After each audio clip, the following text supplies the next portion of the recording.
Ever looked up at the night sky and wondered if we could really live on that tiny red dot we call Mars?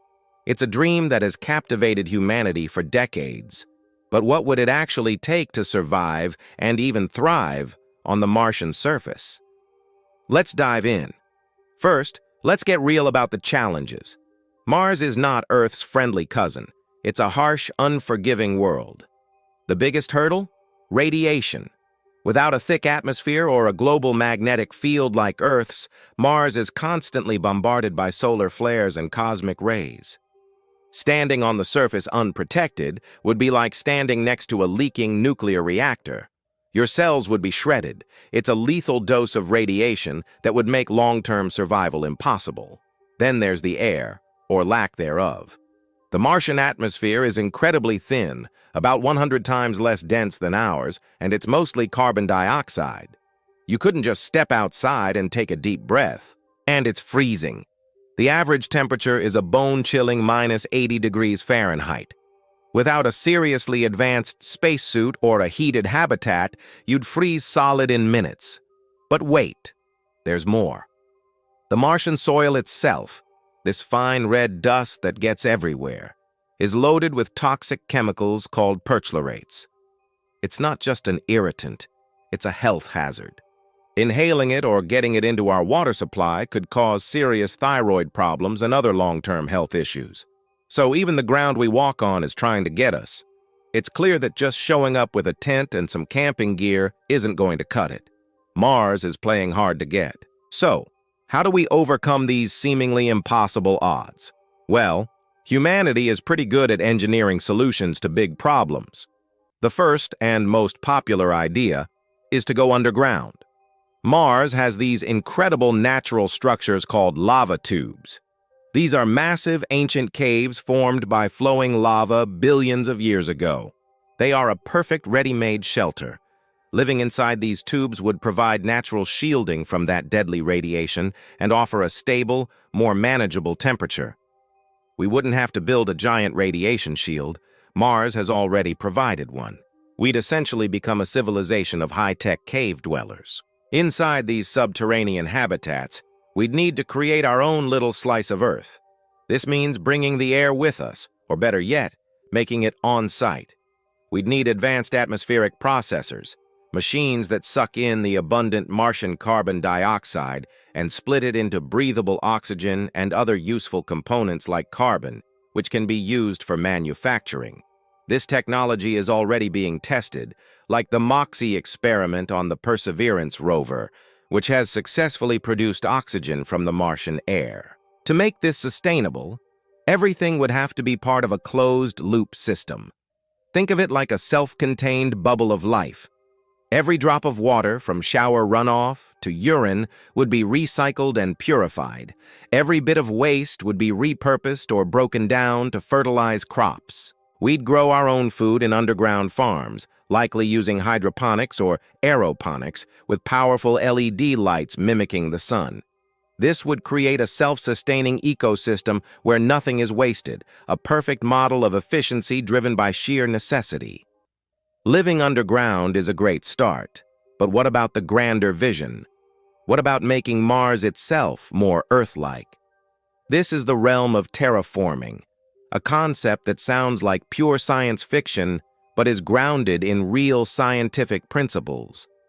The long-term dream is to thicken the Martian atmosphere.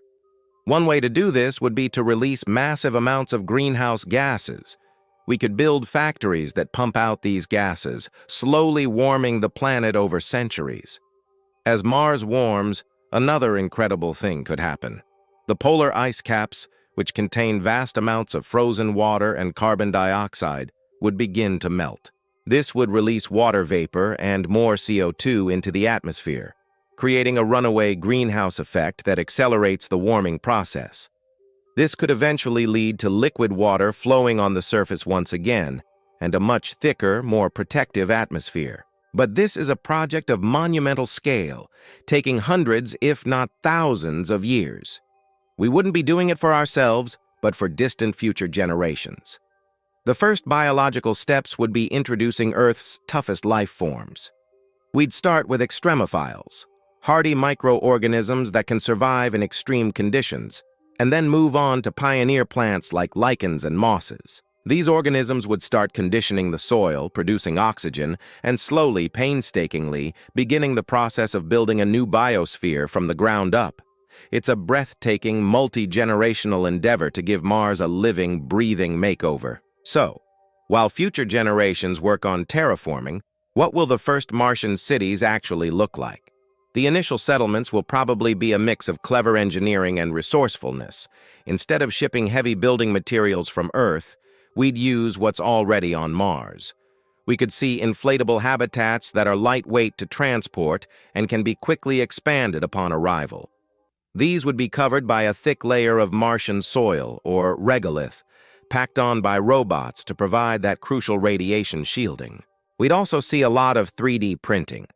Giant 3D printers could use the Martian regolith as a building material, mixing it with polymers to create robust structures, from housing units to landing pads. This allows us to build and expand our settlements using local resources, which is key to becoming independent from Earth. These cities wouldn't be just a random collection of buildings. They'd be designed as modular, interconnected biomes. Imagine a central hub connected by pressurized tunnels to different modules, each with a specific purpose. There would be a residential biome, an agricultural biome with farms and gardens, a research biome with labs, and a recreational biome to help with psychological well-being. Creating these diverse internal environments, with parks and open spaces under massive domes, would be crucial for keeping people happy and healthy in a confined world. We'd have to become masters of sustainable resource extraction, learning to mine Martian ice for water and minerals from the rock to fuel our own manufacturing industry. But all the technology in the universe won't matter if we can't handle the human element. This might be the greatest challenge of all. Imagine being millions of miles from home, living in a small enclosed space with the same few people for years on end. The psychological strain of isolation, confinement, and constant danger would be immense. Maintaining mental health will be a top priority. We'll need robust support systems, virtual reality connections to Earth, and carefully designed living spaces that promote a sense of community and well-being. And how would this new society govern itself? When you're building a new world from scratch, you also have to build a new social structure. What kind of laws, government, and economic system would a Martian colony have? These are questions we'd have to answer, creating a community built on cooperation and a shared sense of purpose. Ultimately, the quest to live on Mars is about more than just survival. It's about the very essence of the human spirit. It's about our innate drive to explore, to push boundaries, and to dare to dream of a future beyond our home planet. Becoming a multi-planetary species isn't just a backup plan. It's an affirmation of our potential. It's a testament to our ability to overcome incredible challenges and to reach for the stars, not just to visit, but to stay. The journey to Mars will be the hardest thing we've ever done, but it might just be the most important. Thanks for watching. If you're as fascinated by our future in space as I am, don't forget to like this video and subscribe for more deep dives into the final frontier.